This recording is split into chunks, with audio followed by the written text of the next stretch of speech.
తెలంగాణ ముఖ్యమంత్రి రేవంత్ రెడ్డితో మలయాళ star hero Dulquer Salman భేటీ అయ్యారు. జూబ్లీహిల్స్ నివాసంలో ముఖ్యమంత్రి రేవంత్ రెడ్డిని సినీ నటుడు దుల్కర్ సల్మాన్ మర్యాదపూర్వకంగా కలిశారు. ఆయనతో పాటు సినీ నిర్మాత స్వప్నదత్ తదితరులు ఉన్నారు. రేవంత్ ని కలిసి పుష్పగుచ్చం అందించారు. ఈ సందర్భంగా సీఎం రేవంత్ రెడ్డి దుల్కర్ సల్మాన్ ను శాల్వా కప్పి సత్కరించారు.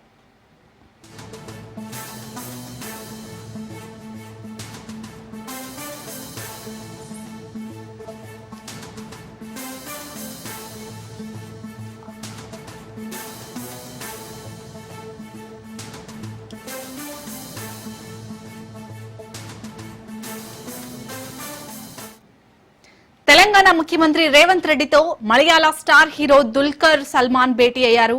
జూబ్లీహిల్స్ నివాసంలో ముఖ్యమంత్రి రేవంత్ రెడ్డిని సినీ నటుడు దుల్కర్ సల్మాన్ మర్యాదపూర్వకంగా కలిశారు. ఆయనతో పాటు సినీ నిర్మాత స్వప్నదత్ తదితరులు ఉన్నారు. రేవంత్ ని కలిసి పుష్పగుచ్చం అందించారు. ఈ సందర్భంగా సీఎం రేవంత్ రెడ్డి దుల్కర్ సల్మాన్ ను శాల్వా కప్పి సత్కరించారు.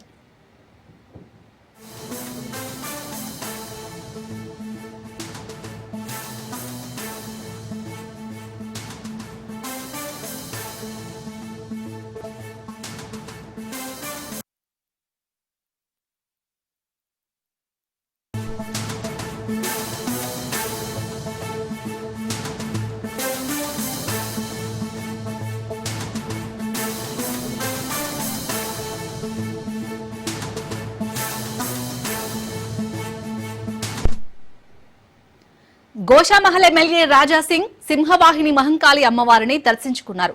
అనంతరం రాజాసింగ్ హాట్ కామెంట్స్ చేశారు. నేను ఏ పార్టీలోకి వెళ్లనని స్పష్టం చేశారు. బీజేపీ అధిష్టానం ఏ నిర్ణయం తీసుకున్నా కట్టుబడి ఉంటారని చెప్పారు.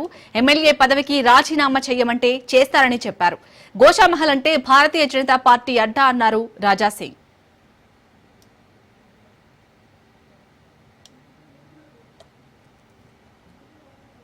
నిర్వాహకులు కూడా చాలా మంచి వ్యవస్థ చేస్తారు. అదేవిధంగా ప్రత్యేకంగా పోలీస్ అధికారులు కానీ మున్సిపల్ కార్పొరేషన్ నుంచి కానీ ప్రత్యేకంగా జనాలు చాలా సిస్టమేటిక్ గా ఇక్కడ వచ్చి దర్శనం చేసుకుంటారు.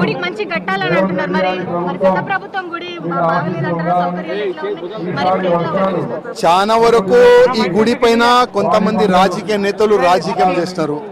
అసెంబ్లీ సాక్షిగా ఎన్నోసారి గుడికి నిధులు శాంక్షన్ చేసినారు కదా, మళ్ళా కట్టండి అని కూడా అసెంబ్లీ సాక్షిగా చాలా వరకు నేతలు మాట్లాడినారు. జస్ట్ రాజకీయం గురించే వాళ్ళు మాట్లాడినారు. కానీ ప్రత్యేకంగా గుడిని పెద్ద చేయాలి, సరౌండింగ్ ఉన్న వాళ్ళకి మనం మాట్లాడి కొద్దిగా వాళ్ళకి కన్విన్స్ చేసి గుడిని పెద్ద చేయాలి, అట్లాంటి ఏమీ ప్లాన్ లేదు. ప్రతిసారి ఎలక్షన్ మూమెంట్ లోనే సింహవాహిని అమ్మవారు టెంపుల్ ని, లాల్ దర్వాజా టెంపుల్ ని పెద్ద చేయాలని జస్ట్ రాజకీయం చేస్తారు. కానీ ఇప్పుడైనా మా ముఖ్యమంత్రి గారికి ప్రత్యేకంగా నా రిక్వెస్ట్, సరౌండింగ్ ఉన్న వాళ్ళకి మీరు పిలిపించి వాళ్ళకి ఎక్కడైనా కమర్షియల్ ల్యాండ్ ఇచ్చి గుడిని చాలా పెద్దగా చేయాలని నేను ముఖ్యమంత్రి గారు. నేను కాంగ్రెస్ కానీ బీఆర్ఎస్ కానీ ఏ పార్టీలో కూడా నేను చేరను. నేను ఫస్ట్ ఒక హిందూ. నా ధర్మం గురించి ఏ పార్టీలో మాట్లాడడానికి నాకు ఫ్రీడమ్ ఇస్తారు, అదే పార్టీలోనే ఉంటాను. ఎక్కడ కూడా ఉప ఎన్నికలు రాదు. ఇప్పుడు గోషామహల్ గడ్డ మా భారతీయ జనతా పార్టీ అడ్డా, ఎట్లాంటి కూడా ఉప ఎన్నికలు రాదు. ఒకవేళ వస్తే దాని తర్వాత బీజేపీ పార్టీ అంటే ధర్మం గురించి, దేశం గురించి, సమాజం గురించి మంచి పనిచేసే ఒకటే ఒక పార్టీ, అది భారతీయ జనతా పార్టీ. ఇవాళ నేను పార్టీలో లేను, కానీ నేను సచ్చే వరకు ప్రధానమంత్రి మోదీ గారు కానీ, అమిత్ షా గారు కానీ, యోగి గారు పనిచేసే వాళ్ళే కార్యక్రమాలను నేను ప్రచారం చేసుకుంటూనే ఉంటాను. మిథున్ రెడ్డికి రిమాండ్ విధించే అవకాశం ఉంది. ఏ మాత్రం రిమాండ్ తప్పదు అని తెలుస్తుంది. వైసీపీ ఎంపీ మిథున్ రెడ్డిపై అరెస్టుపై విజయవాడ ఏసీబీ కోర్టులో వాదనలు ముగిశాయి. న్యాయస్థానంలో మిథున్ రెడ్డి అరెస్ట్, లిక్కర్ కేసుపై వాదనలు జరిగాయి. సిట్ తరపున వాదనలు న్యాయవాది కోటేశ్వరరావు, మిథున్ రెడ్డి తరపున న్యాయవాది నాగార్జునారెడ్డి వాదనలు వినిపించారు. మిథున్ రెడ్డికి రిమాండ్ విధించాలని న్యాయస్థానాన్ని సిట్ కోరింది. దీనికి డిఫెన్స్ న్యాయవాదులు ఏమాత్రం అభ్యంతరం తెలపలేదు. దీంతో లంచ్ బ్రేక్ తర్వాత నిర్ణయం వెల్లడిస్తామని న్యాయమూర్తి చెప్పారు. దీంతో లంచ్ బ్రేక్ తర్వాత కోర్టు ఏం తీర్పునిస్తుందనేది ఆసక్తిగా మారింది.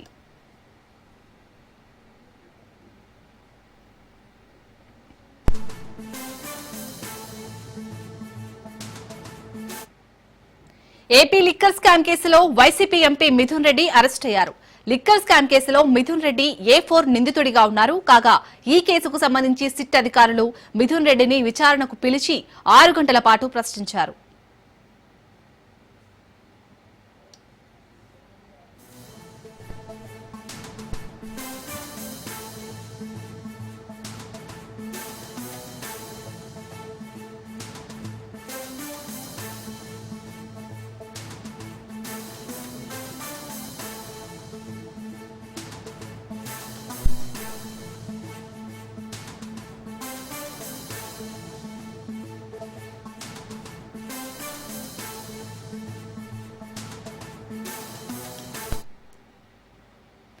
రైట్, మొత్తానికైతే ఇటు మిథున్ రెడ్డికి అయితే రిమాండ్ విధించే అవకాశం ఉన్నట్టుగా తెలుస్తుంది. దీనికి సంబంధించి మరిన్ని అప్డేట్స్ మా ప్రతినిధి వాసు అందిస్తారు. వాసు.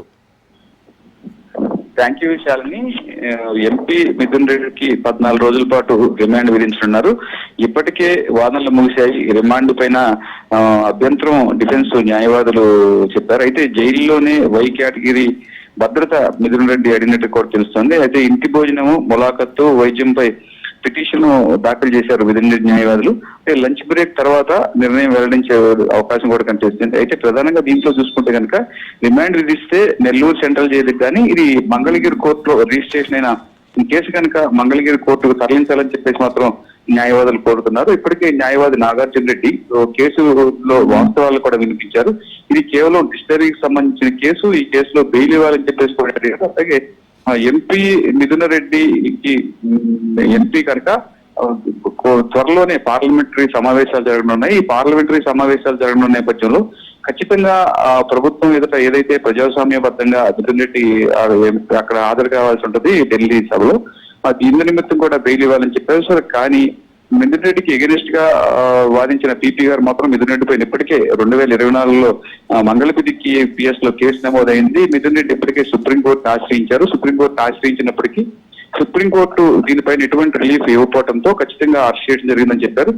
దీంట్లో ఇప్పటికే మిథున్ రెడ్డి తాలూకా వాళ్ళు కూడా సమాచారం అందించారు. ఐపీసీ 420, 409, 384, 120B, 2201 దీంతో పాటుగా మరికొన్ని సెక్షన్లు కూడా విధించారు. గతంలోనే మిథున్ రెడ్డికి ముందు పలువురు నిందితులను కూడా సిట్ అధికారులు అరెస్ట్ చేయడం కూడా జరిగింది. అయితే ఈ ప్రధానంగా చూసుకుంటే కనుక 300 పేజీల ఛార్జ్ షీట్ ని దాఖలు చేయడం కూడా జరిగింది. ఈ ఛార్జ్ షీట్ లో జగన్ పేరుతో పాటుగా మనీ ఎక్కడి నుంచి ఎక్కడే ట్రాన్స్ఫర్ అయింది, డిస్టిలరీలో కాకుండా కూడా అన్అఫిషియల్ గా ఈ డబ్బు ఎక్కడి నుంచి ఎక్కడే ట్రాన్స్ఫర్ అయింది అన్న పలు కీలక అంశాలను కూడా అందులో పొందుపరిచారు. దీంతోనే మద్యం కుంభకోణంలో కేసులో ఎలా చేతులు మారాయి, డబ్బులు ఎలా చేతులు మారాయి అన్నది శాస్త్ర సాంకేతిక పరిజ్ఞానం ఆధారంగా కూడా వివరించారు. కీలకమైన శాస్త్ర సాంకేతిక పరిజ్ఞానం ఆధారంతో 300 పేజీల ఛార్జ్ షీట్ కూడా వేయడం కూడా జరిగింది. అయితే ఇందులో మిథున్ రెడ్డితో పాటుగా పలువురు నేతలు సెల్ ఫోన్ లో మాట్లాడిన సంభాషణలు కూడా టెక్నాలజీ ఆధారంగా తీసుకున్నారు. దీంతోనే న్యాయమూర్తి గైడ్ లైన్స్ ప్రకారం ఏపీ మాజీ సీఎం వైఎస్ జగన్మోహన్ రెడ్డికి 2-3 రోజుల్లో కూడా సిట్ అధికారులు నోటీసులు జారీ చేయనున్నారు. అయితే ఈ కేసులో మిథున్ రెడ్డికి రిమాండ్ విధించిన అనంతరం కూడా మరొకసారి పీటీ వారెంట్ వేసి మరికొన్ని వివరాలు సేకరించాలని చెప్పేసి ప్రస్తుతం సిట్ అధికారులు అంటున్నారు. దీంట్లోనే 3,500 కోట్ల స్కామ్ జరిగినట్టు ఇప్పటికే ప్రాథమిక సమాచారం ప్రకారం ప్రిలిమినరీ ఛార్జ్ షీట్ ను ఏసీబీ కోర్టులో సిట్ అధికారులు దఖలుపరిచారు. అంటే తొలి ఛార్జ్ షీట్ లోనే మిథున్ రెడ్డి పేరు ఉంది, స్పష్టంగా పేర్కోవడం జరిగింది. దర్యాప్తులో భాగంగా మరొకసారి కూడా ఛార్జ్ షీట్ వేసే అవకాశం ఉన్న నేపథ్యంలో మిథున్ రెడ్డిని ఏసీబీ న్యాయమూర్తి భాస్కర్ ఎదుట కొద్దిసేపు క్రితం హాజరుపరచడం జరిగింది. అలాగే మిథున్ రెడ్డి తరపు న్యాయవాదులైన నాగార్జున రెడ్డి వీళ్ళందరూ కూడా అడిగినప్పటికీ కూడా 14 రోజుల పాటు రిమాండ్ విధించే అవకాశం ఖచ్చితంగా ఉంది. దీంట్లోనే అంటే పోలీసులు అవసరమైతే కనుక పోలీసులు బెయిల్ ఇవ్వకూడదని చెప్పినప్పటికీ కూడా ప్రధానంగా అంటే ఎలాగో దీంట్లోనే రిమాండ్ విధిస్తాం కనుక తర్వాత పీటీ వారెంట్ వేసుకుని మరొకసారి విచారణకి మిథున్ రెడ్డిని తీసుకునే అవకాశం ఉంది. దీంట్లోనే మిథున్ రెడ్డితో పాటుగా ఎవరెవరు ఎలా ఈ డబ్బులన్నీ సేకరించారు, ఎక్కడెక్కడి నుంచి పంపించారు అనేది కీలకంగా మరొకసారి మిథున్ రెడ్డి నుంచి పోలీసులు స్టేట్మెంట్ సేకరించున్నారు. ఈ స్టేట్మెంట్ ఆధారంగానే మరలా కోర్టును ప్రొడ్యూస్ చేసి ఆ న్యాయమూర్తి ఆదేశాల ప్రకారం వైఎస్ జగన్మోహన్ రెడ్డికి కూడా దీంట్లో సమన్లు జారీ చేసే అవకాశం ఉంటుంది. అట్లాగే ఇప్పటి వరకు కూడా ఏసీబీ కోర్టులో దాఖలు చేసిన ప్రిలిమినరీ ఛార్జ్ షీట్ లో ధనంజయ రెడ్డి గాని, కృష్ణమోహన్ రెడ్డి, అలాగే బాలాజీ గోవింద పేర్లు ప్రస్తుతం చేర్చలేదు. అయితే తదుపరి ఛార్జ్ షీట్ లో కూడా చేర్చున్నారు. మరొక 20 రోజుల్లో కూడా మరొక ఛార్జ్ షీట్ వేయాలని చెప్పేసి కూడా సిట్ అధికారులు కీలక నిర్ణయానికి వచ్చారు. అయితే ఈ కుంభకోణంలో అంతిమ లబ్ధిదారులు ఎవరో అనేది కూడా సిట్ త్వరలో తేల్చుంది. మాజీ ఎంపీ విజయసాయి రెడ్డి, ఐటీ సలహాదారు కసిరెడ్డి రాజశేఖర రెడ్డి A1 గా ఉన్నారు. అయితే అప్పటి ఎక్సైజ్ అధికారులు డిస్టిలరీ యజమానులతో కలిపి మిథున్ రెడ్డి A4 గా ఈ కుంభకోణాన్ని ఎలా నడిపించారన్నది సిట్ కోర్టు వివరించింది. అయితే ఛార్జ్ షీట్ లో పలు చోట్ల జగన్ పేరు ఉండటం ప్రస్తుతం చర్చనీయాంశంగా మారింది. ఈ కేసులో ఖచ్చితంగా జగన్ కి వైఎస్ జగన్మోహన్ రెడ్డి, మాజీ సీఎం వైఎస్ జగన్మోహన్ రెడ్డి కూడా నోటీసులు జారీ చేసే అవకాశం మాత్రం కనిపిస్తుంది. Shalini. Right, thank you Vasu.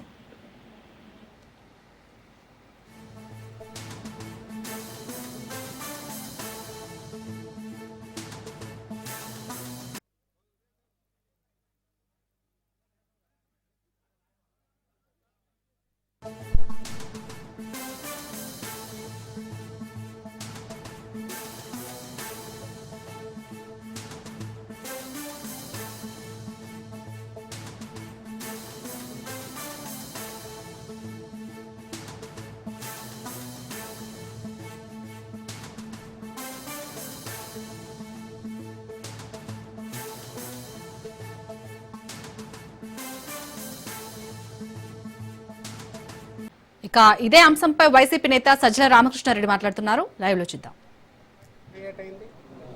ప్రతి బాటిల్ అమ్ముడు పోయిన తర్వాత కన్జ్యూమర్ తీసుకున్న తర్వాతే పేమెంట్ వెనక్కి వచ్చి డిస్టిలరీకి పోయే సిస్టమ్ పెట్టారు. ఎక్కడైనా ప్రైవేట్ చేతిలో ఉంటే స్కామ్ జరగడానికి అవకాశం ఉంటుందా? గవర్నమెంట్ చేతిలో ఉంటే స్కామ్ జరగడానికి అవకాశం ఉంటుంది. ఇక డిస్టిలరీలు అంతకుముందు వాల్యూమ్స్తో పోలిస్తే తీసుకున్నది బాగా తగ్గిపోయింది. 40% 50% పైగా బీర్లలో, మిగిలిన వాటిలో 40% పైగా తగ్గినట్టు. అంటే ఆర్డర్లు ప్లేస్ చేసేది వాల్యూమ్స్ తగ్గిపోయింది. డిస్టిలరీకి లాభం వస్తే ఎక్కువ ఆర్డర్ ఇస్తే ఎవడన్నా లంచం ఇస్తాడా? ఆర్డర్ తగ్గిస్తే ఇస్తాడా? ఇవన్నీ బేసిక్ కామన్ సెన్స్ క్వశ్చన్స్. వీటికి వీళ్ళు ఆన్సర్ ఇవ్వరు. ఊరక మద్యం పాలసీ మార్చేయడం ద్వారా 1000 కోట్లు తీసుకున్నారు. పోనీ వీళ్ళు అంటున్న 1000 కోట్లు ఎక్కడ? 50,000 కోట్లు, 60,000 కోట్ల నుంచి అది 30,000 కోట్లు, 20,000 కోట్లు అయిపోయి ఇప్పుడు ఆఖరికి 3,200, 3,500 అంటున్నారు.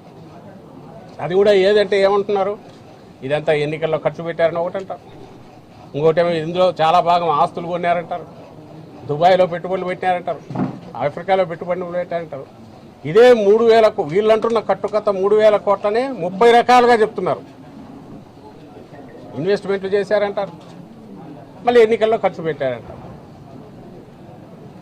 అసలు ఎక్కడ డబ్బు ఎక్కడుంది, ఎక్కడికి పోయిందంటే అసలు రికార్డులే తారుమారు తగలబెట్టేశారని కొత్తది ఏదో అందుకునేట్టున్నారు.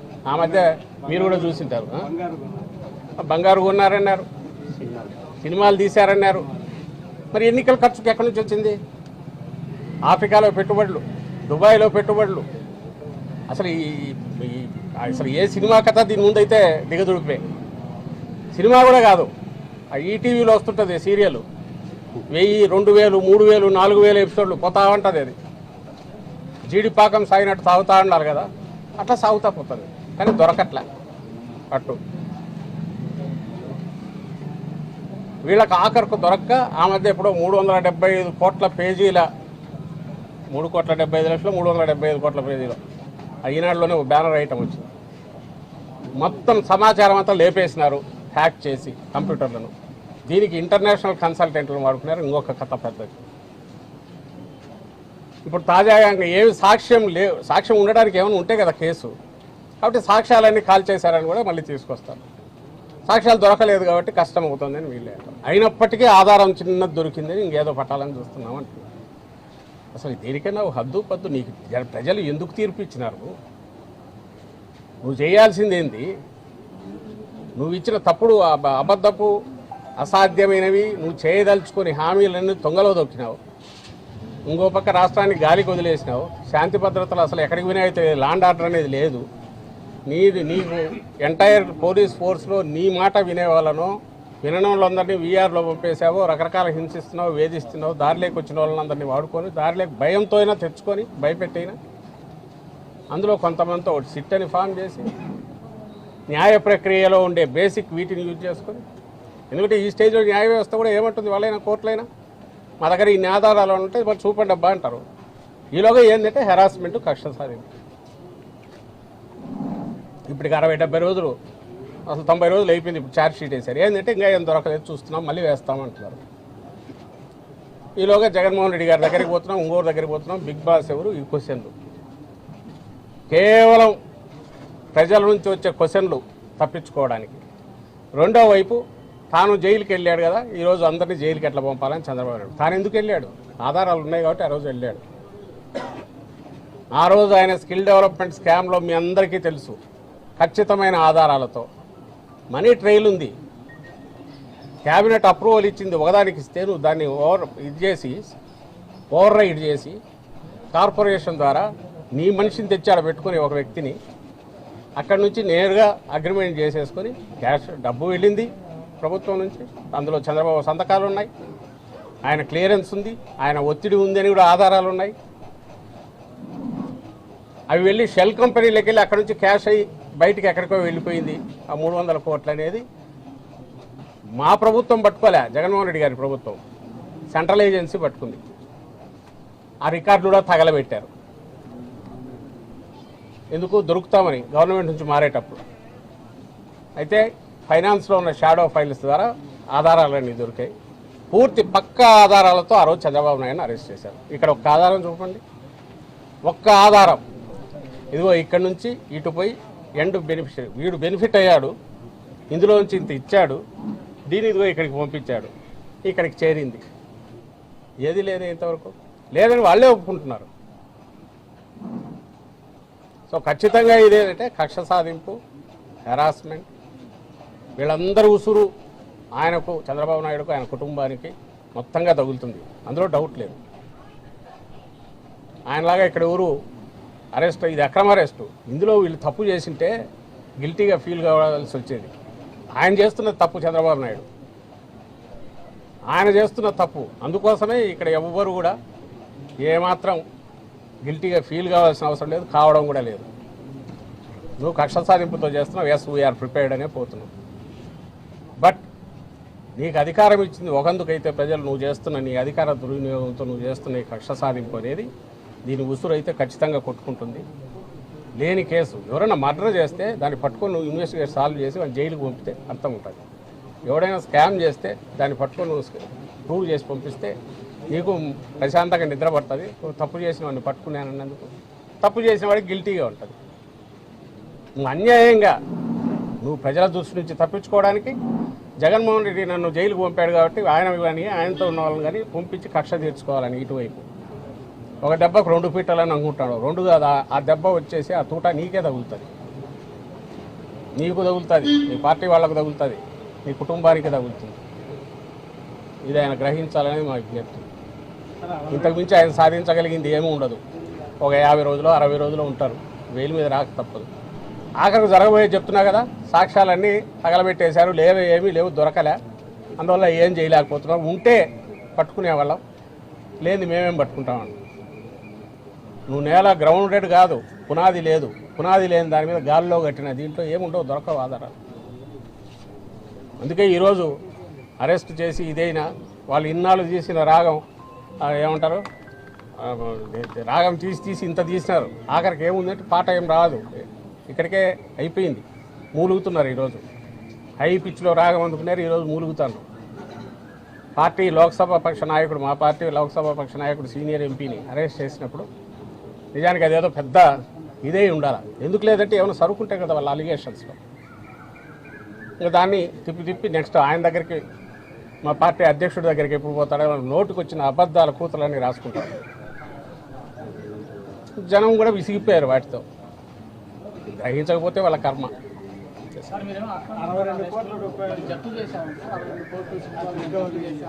ఏది ఎక్కడి నుంచి? ఒకటేమో ఎవరో క్లెయిమ్ చేసినది, అది చెవిరెడ్డి భాస్కర్ రెడ్డి ద్వారా వచ్చిన అమౌంట్ అని 8 కోట్ల చిల్లర చూపించాలని ప్రయత్నం చేస్తున్నారు. అతను ఎవరో బిజినెస్ మ్యాన్ నాదని చెప్పి ఆల్రెడీ క్లెయిమ్ చేశాడు. ఈ గవర్నమెంట్ రావడానికి ముందే అప్పుడే కోర్టు కూడా పోయినారు. ఇదేమి ఇప్పుడు వచ్చి ఏదో కేసు పెడుతున్నారని పోయింది కాదు. పట్టుబడినప్పుడే 2-3 అవర్స్లోనే ఆ పెద్ద మనిషి ఎవరో తను అది నా అమౌంట్, ఇది ఎవరికి సంబంధం లేదని చెప్పి ఆ రోజే కోర్టులో వేశారు, హెరాస్మెంట్ చేస్తున్నారని. నువ్వు వచ్చి ఇది కాదు, ఇది దీని అంటే ఎట్ట కుదురుతుంది? దానికి ఏమన్నా ఇది ఉండాలి కదా. ఎవరు అనకపోతే ఇదిగో ఈ డబ్బు దొరికిందబ్బా, ఇదిగో దీనికి ఆధారాలు అనడానికి ఉంది. క్లెయిమ్ చేసేవాడు ఉన్నాడు, ఇప్పుడు చేయట్లా.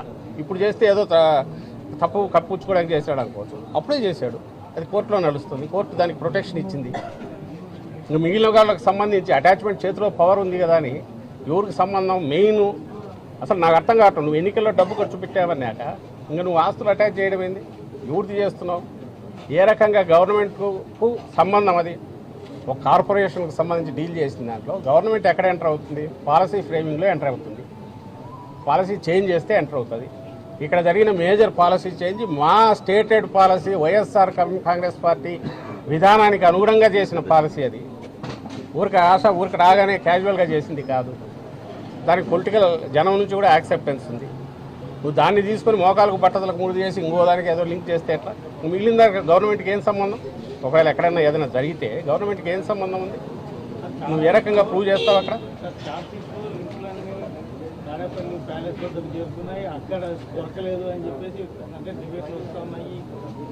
మళ్ళీ అదే అడుగుతున్నారు మీరు. కథ రాయడానికి తాడేపల్లి ప్యాలెస్ అనొచ్చు, ఇంకోటి వాళ్ళకు ఏదైనా రాయొచ్చు.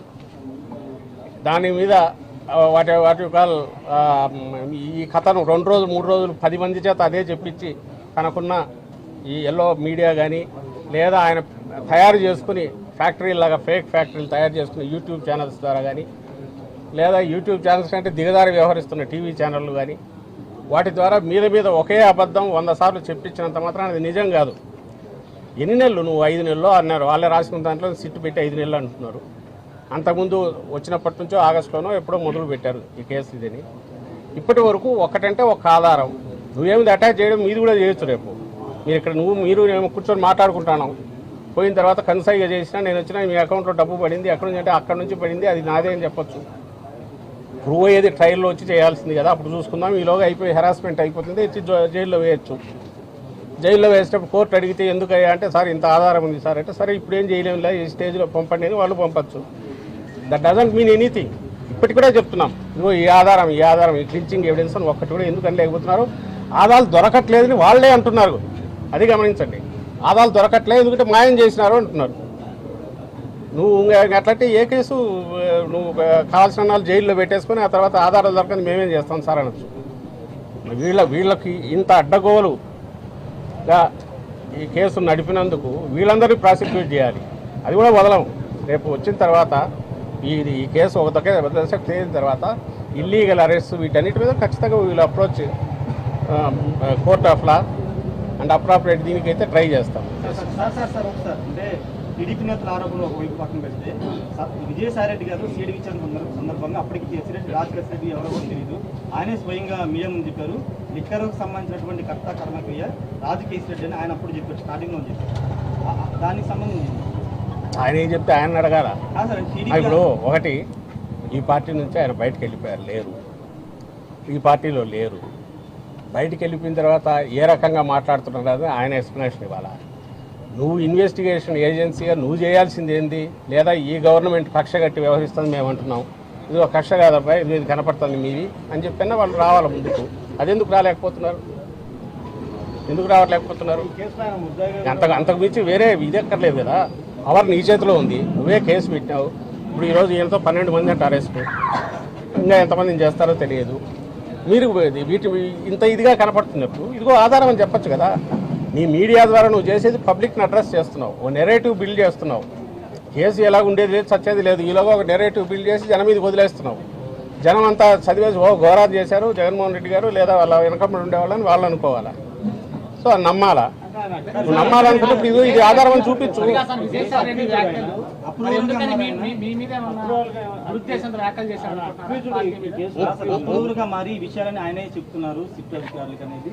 అవునబ్బా, నేను ఆయన కాదు ఇంకొకరు కాదు ఎవరు చెప్పినా ఆధారం ఏదో చూపాలి కదా. ఇదిగో పర్టికులర్ ఇది ఫస్ట్ వచ్చి రేషనల్, ఇది దాంట్లో హేతు పద్ధతి ఉండాలా. ఏం హేతు పద్ధత? ఎవడన్నా 100 రూపాయలు బెనిఫిట్ అయితే ఇస్తావా, నష్టపోతే ఇస్తావా? చంద్రబాబు హయాంలో బెనిఫిట్ అయ్యారు, చంద్రబాబు హయాంలోనే అంతకుముందు డిస్టిలరీ ఇది పెంచారు, చంద్రబాబు హయాంలోనే మన లైసెన్స్ ఇది క్వాంటిటీస్ పెంచారు, చంద్రబాబు హయాంలోనే కొత్త బ్రాండ్లు అలౌ చేశారు, చంద్రబాబు హయాంలో కొద్దిమందికి మాత్రం ఫేవర్ చేశారు. చంద్రబాబు హయాంలో మద్యం ఏరులు అయిపోయింది, మీకు తెలుసు నాకు తెలుసు. ఈరోజు అంతకు 2 ఇంతలు పారుతుంది, ఆ రోజు బెల్ట్ షాపుల ద్వారా ఆ రోజు పారింది. నీ ఫ్యాక్టరీ పెట్టుకుంటే నీ దానికి ఆర్డర్ ఎక్కువ వస్తే నువ్వు ఎక్కువ ప్రొడ్యూస్ చేసి ఇస్తే నీకు కాస్ట్ తగ్గుతుంది, ప్రాఫిట్ పెరుగుతుంది. కాబట్టి నువ్వు ఇస్తావు, ఇవ్వడానికి అవకాశం ఉంటుంది, ఇస్తావని కూడా నేను ఛాన్స్ ఉంటుంది. జగన్మోహన్ రెడ్డి గారి హయాంలో తగ్గింది క్వాంటిటీ. జగన్మోహన్ రెడ్డి గారి హయాంలో గవర్నమెంట్కు రావాల్సింది ప్రతి పైసా వచ్చింది. భారతదేశంలో ఒకప్పుడు బహుభర్తృత్వం ఉండేదని విన్నాం. హిమాచల్ ప్రదేశ్ గిరిజన ప్రాంతాల్లో కొన్ని కుటుంబాలు ఇప్పటికీ పాటిస్తున్న ఘటన తాజాగా వెలుగు చూసింది. సిర్మౌర్ జిల్లా షిల్లే గ్రామంలో 2 అన్నదమ్ములు ఒకే వేదికపై ఒక యువతని వివాహం చేసుకున్న వీడియో ఒకటి సోషల్ మీడియాలో వైరల్ గా మారింది. ప్రదీప్ నేగి, కపిల్ నేగి అనే 2 సోదరులు సమీపంలోని కున్హద్ గ్రామానికి చెందిన సునీతా చౌహాన్ ను వివాహం చేసుకున్నారు. జూలై 12 నుంచి 14 మధ్య 3 రోజుల పాటు సాగిన వీరి వివాహ తంతును చూడటానికి సమీప గ్రామాల ప్రజలు, ఇరు కుటుంబాల బంధువులు, చుట్టుపక్కల వాళ్ళు హాజరయ్యారు.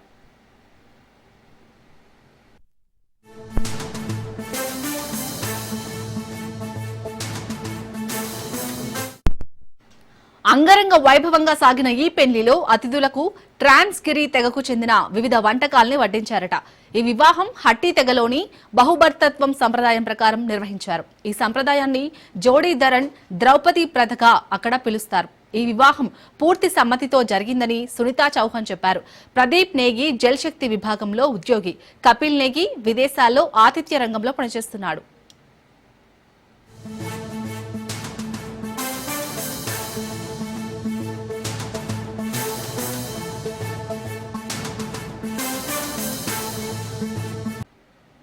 సినీ నటుడు సోనూ సూద్ కేవలం యాక్టర్ గానే కాదు, సోషల్ మీడియాలోనూ ముందుంటారు. ఇప్పుడు సోషల్ మీడియాలో సందడి చేస్తున్నారు. ముంబైలో తాను నివసించే సొసైటీలోకి వచ్చిన పామును ఉత్త చేతులతో పట్టుకుని అందరినీ ఆశ్చర్యపరిచారు. అంతేకాదు ఆ పాము ర్యాట్ స్నేక్ అని, విషపూరితం కాదని వివరించారు. అయితే పాముల విషయంలో అప్రమత్తంగా ఉండాలని సూచించారు. పాములు ఇళ్లలోకి ప్రవేశించినప్పుడు నిపుణులైన వారిని మాత్రమే పిలిపించి పట్టుకోవాలన్నారు. అనంతరం సురక్షిత ప్రాంతంలో వదిలిపెట్టారని తన సిబ్బందికి సూచించారు. ప్రస్తుతం ఈ వీడియో సామాజిక మాధ్యమాల్లో వైరల్ అవుతుంది. అభిమానులు, నెటిజన్లు సోనూ ధైర్యాన్ని మెచ్చుకుంటున్నారు. चल बेटा अंदर, घर छोड़ के आएंगे तेरे को. चल बेटा चल चल चल चल चल चल चल चल अंदर. Always call professionals for this. Don't try this. चल चल चल चल चल. విషపురుగులు వేసవిలో గుడ్లు పెడతాయి. జూన్, జూలై మాసాల్లో అవి పిల్లలవుతాయి. పాము పిల్లలు పుట్టకతోనే విషం కలిగి ఉంటాయి. అదే వాటి రక్షణ వ్యవస్థ. మన ప్రాంతాల్లో తాచు, కట్లపాము, రక్త పింజరలు అత్యంత విషపూరితమైనవి. పరిణామ క్రమంలో దిగువ శ్రేణి జీవులైన పాములు పిల్లలను సంరక్షించలేవు. గుడ్ల నుంచి బయటకు వచ్చిన పిల్లలు కొద్ది గంటల్లోనే చెల్లాచెదరవుతాయి. వెచ్చదనం కోసం ఎండుగడ్డి, పొడిగా ఉన్న ప్రాంతాల వైపు పరుగులు పెడతాయి. వర్షాలు పడిన సమయంలో అంతా చిత్తడి అవడం వల్ల వెచ్చదనం కోసం ఇళ్లలోకి దూరుతాయి. తలుపులకు రంధ్రాలు, సందులు ఉన్న చోట్ల ఇళ్లలోకి దూరి కింద పడుకున్న వారి దుప్పట్లోకి చేరుతాయి. వారు కదిలినప్పుడు ఒత్తిడి తగిలితే వెంటనే కాటేయడం వాటి లక్షణం. పిల్లల కోరలు సన్నగా పదును తేలి కరిచినా పెద్దగా గాయాలు కావు. నొప్పి కూడా తెలియకపోవచ్చు. సకాలంలో గుర్తించి ఆసుపత్రికి తీసుకెళ్ళకపోతే ప్రాణాలు పోతాయి. That snake actually non-venomous है, but you have to be very careful. अगर कई बार अपनी सोसाइटीज में आते हैं तो प्रोफेशनल्स को जरूर बुलाओ. हमें तो